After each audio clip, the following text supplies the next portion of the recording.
Heboh, Nikita Mirzani mengunggah cerita tentang anak durhaka lewat cerita legenda batu penangis dan legenda batu bangkai.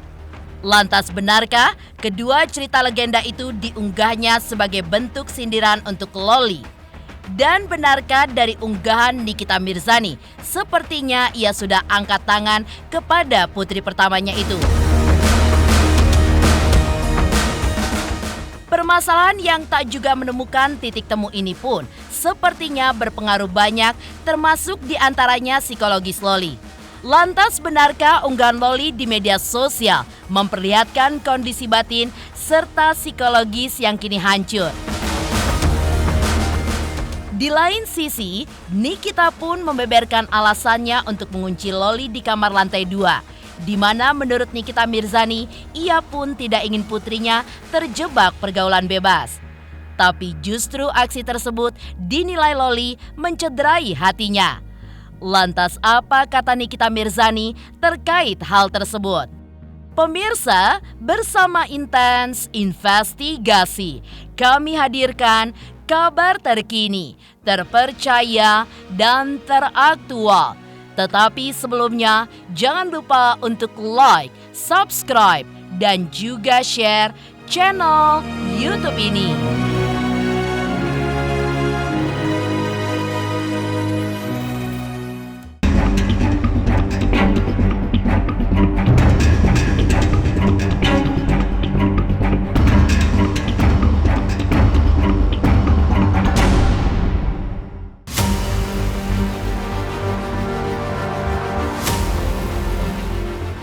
Permasalahan yang terjadi di dalam keluarga ada baiknya jika diselesaikan dengan cara kekeluargaan.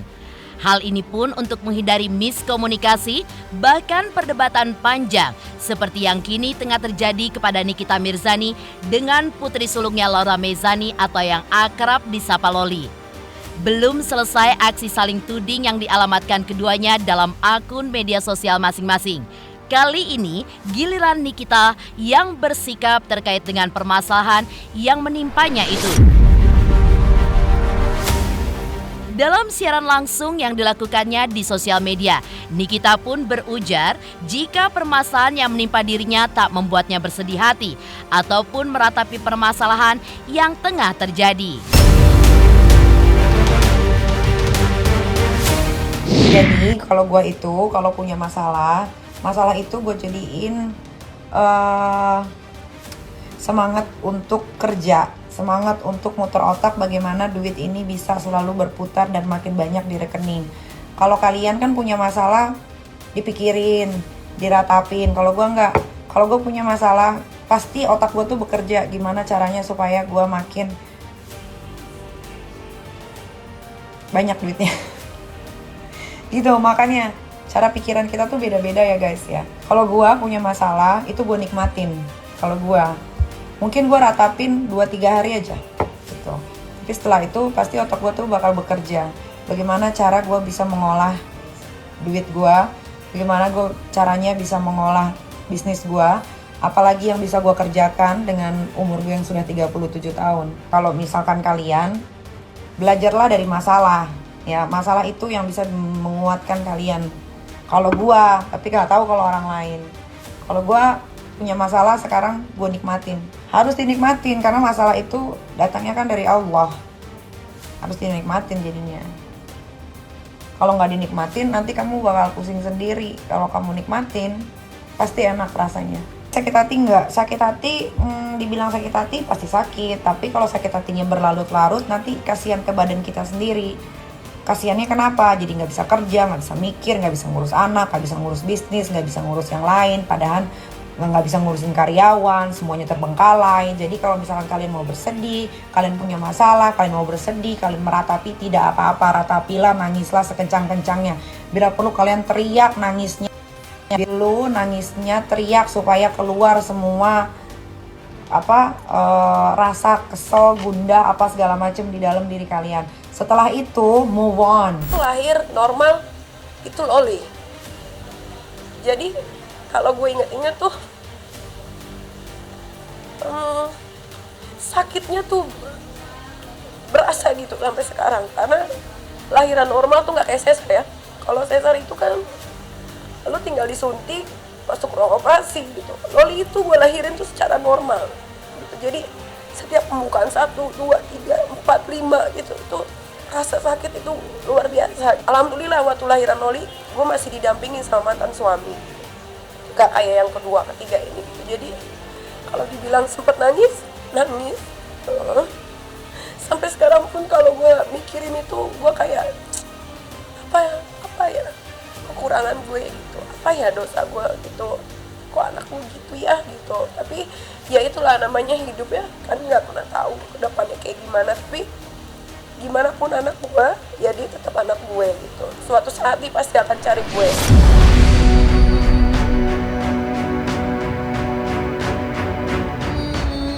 Wanita yang akrab dipanggilnya ini pun menuturkan, memang ada waktunya untuk bersedih hati saat permasalahan menimpa seseorang. Namun, dengan cepat semua permasalahan tersebut tentu harus dilupakan dan fokus untuk menjalani kehidupan ke depannya. Kalau kita nggak move on, gimana cara kita untuk melanjuti hidup kita besok? Hidup ini kan bukan untuk hari ini aja. Hidup ini untuk hari ini, besok, lusa, 1 minggu lagi, 1 bulan lagi, 1 tahun lagi, 10 tahun lagi kalau umur kita panjang gitu. Jadi kalau mau meratapi masalah, ratapilah. Kalau gue punya masalah, of course gue akan nangis. Tapi 2-3 hari selesai. Dan gue pasti akan menjerit sekencang-kencangnya. Setelah itu gue release gitu. Kayak udah gak ada beban lagi gitu. Akhirnya apa? Di otak gue sekarang adalah kerja, make money. Jadikan diri lo orang kaya untuk diri lo sendiri dan untuk orang-orang di sekitar lo gitu. Jadi buat kalian yang punya masalah, nikmatin. Masalah itu datangnya dari Tuhan, jadi kalian harus nikmatin. Jangan diratapin, nikmatin. Itu yang gue belajar dari orang-orang sukses yang ada di luar sana. Kalian pikir deh, dari sekian banyak masalah yang gue hadapin, ada gak hidup gue drop? Ada gak? Coba itu aja. Setiap masalah yang ada di diri gue, karena gue nikmatin, makannya menjadi ladang rezeki. Tak jelas ungkapan itu ditujukan kepada siapa di saat kini permasalahan tengah menimpanya. Namun kemarin lewat media sosialnya, Nikita pun sempat memposting tentang cerita anak durhaka lewat cerita legenda batu menangis dan legenda batu bangkai. Selain mengungkap cerita tentang anak durhaka, Nikita Mirzani pun mengungkapkan perasaan hatinya seperti berikut ini. Ya Allah, saya ikhlaskan semua yang terjadi. Hukumlah anak saya yang sudah memfitnah, ibu yang sudah mengandung, dan membesarkan dengan penuh kasih dan sayang. Apapun yang terjadi padanya, aku pasrahkan sepenuhnya semua atas kehendak-Mu. Biarkanlah semua perbuatannya pada saya menjadi pelajaran bagi hidupnya kelak. Lalu, benarkah kedua cerita legenda itu pun diunggah Nikita sebagai bentuk sindiran untuk putri sulungnya itu? Dan benarkah pula dari unggahannya tersebut, sepertinya Nikita pun sudah angkat tangan dengan putri pertamanya itu.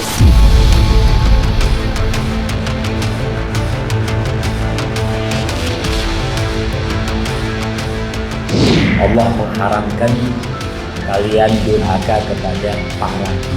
Salah di gue juga karena gue pernah menyekolahkan dia di international school, terus di pesantren, di mana gitu kan. Jadi dia lihat beberapa anak yang dibiarin aja sama orang tuanya gitu. Karena kalau gue tuh nggak bisa. Kalau kamu diagung-agungkan sama netizen, ya, dibela-bela sama netizen, jangan bangga, jangan terlena. Emang netizen bisa bikin kamu apa?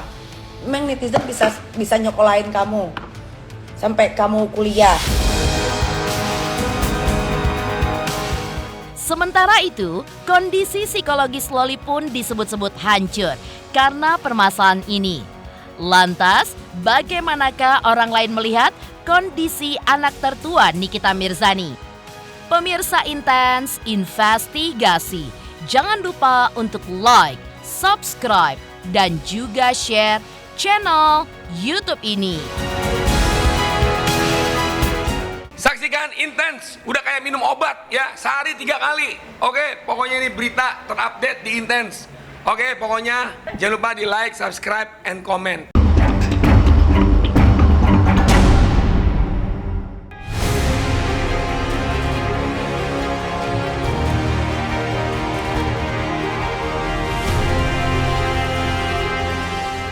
Ya, memang tak banyak yang tahu kondisi dari psikis maupun mental yang dirasakan Loli pasca merebaknya permasalahan tersebut.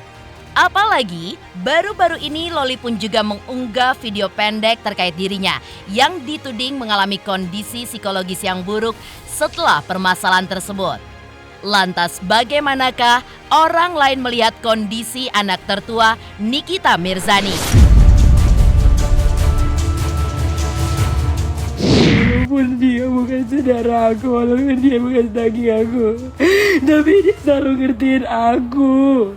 Dia selalu care, dia respect sama aku, dia peduli sama aku, dia selalu ada buat aku. Dia dengerin apa yang aku ngomong. Tapi Bibi enggak, Bibi. Ini gak begitu. Antonio selalu ada buat kita, selalu ada buat aku, selalu buat ada Aska, selalu buat ada Argana. Tapi Mimi enggak. Malah Mimi justru lebih fokusin ke live. Mimi live PK-PKan sama orang-orang. Mimi gak peduli. Kenapa? Sayang, kamu kan masih berjuang dalam pendidikan ya, edukasi. Nah, hati-hati, kamu harus tetap meminta doa mami loh. Karena kamu lagi berjuang di sini untuk edukasi masa depan kamu. Persiapan kamu menuju masa depan yang gemilang, ya. Jadi Loli tetap minta doa restu mami, minta maaflah pada mami. Kamu juga punya kewajiban sebagai seorang anak untuk respect kepada mami. Ya, harus diakui, karakter Loli muda memang seperti gambaran dari karakter Nikita Mirzani yang sama-sama memiliki pembawaan yang meledak-ledak dan juga keras kepala. Lantas, masih adakah secerca harapan untuk hubungan Nikita Mirzani dengan putri sulungnya itu? Kenapa Bibi selalu bilang kalau aku gak pernah yang namanya anggap kalau papa asli aku itu ada. Maksud Bibi apa? Bibi gak tahu apa-apa. Aku pengen ketemu sama papa aku aja gak dibolehin sama Bibi. Bibi gak tahu kan kalau aku sekarang cetan. Dari kemarin sebelum pas aku pertama kali di London, aku cetan sama Tante Aiko, sama adiknya papa, sama adiknya ayah asli aku. Mimi gak tahu kan. Mimi kalau gak tahu apa-apa Mimi diem. Gak usah Mimi bohong ke internet, gak usah Mimi bohong ke media sosial. Buat apa? Anak gua yang ini, yang perempuan ini, dia tuh berontak sama dirinya karena dia dapat perlakuan yang berbeda dengan adiknya. Kenapa gua membedakan Loli dengan adik-adiknya? Pertama, adiknya laki-laki.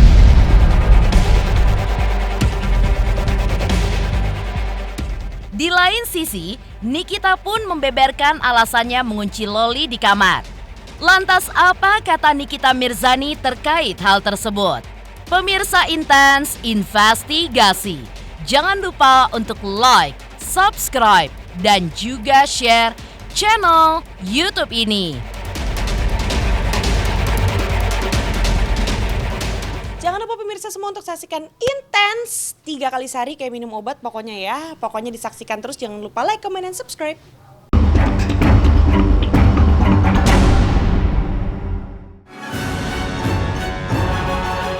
Di lain sisi, Nikita Mirzani pun mengungkapkan alasan dirinya mengunci Loli di kamar.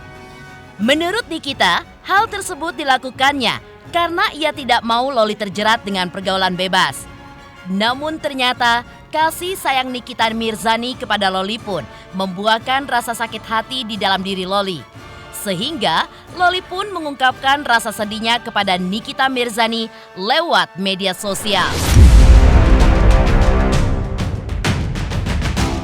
Gak tahu apa-apa. Mendingan Mimi diem. Kenapa Mimi kayak gini? Mimi juga gak tahu apa-apa kan. Di malam itu Mimi kunciin aku di kamar, tau gak?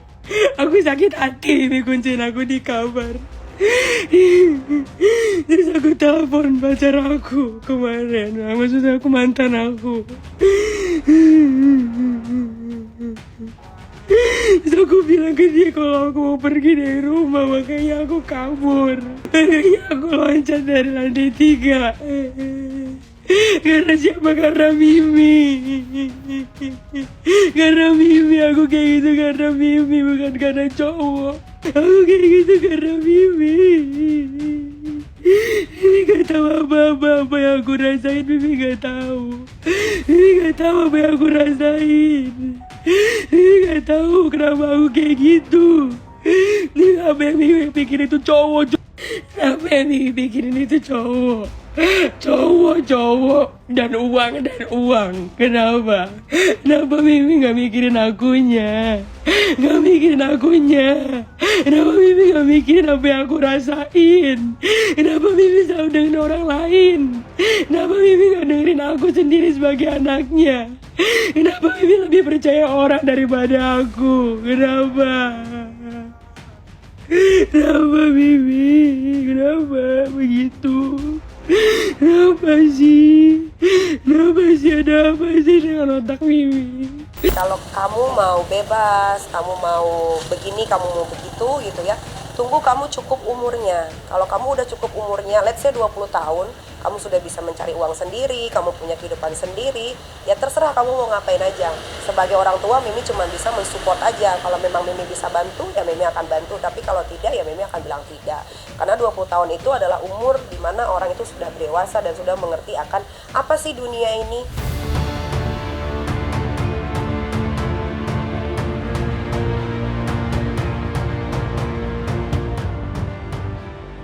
Demikian pemirsa, kabar terkini, terpercaya, dan teraktual yang kami hadirkan hari ini.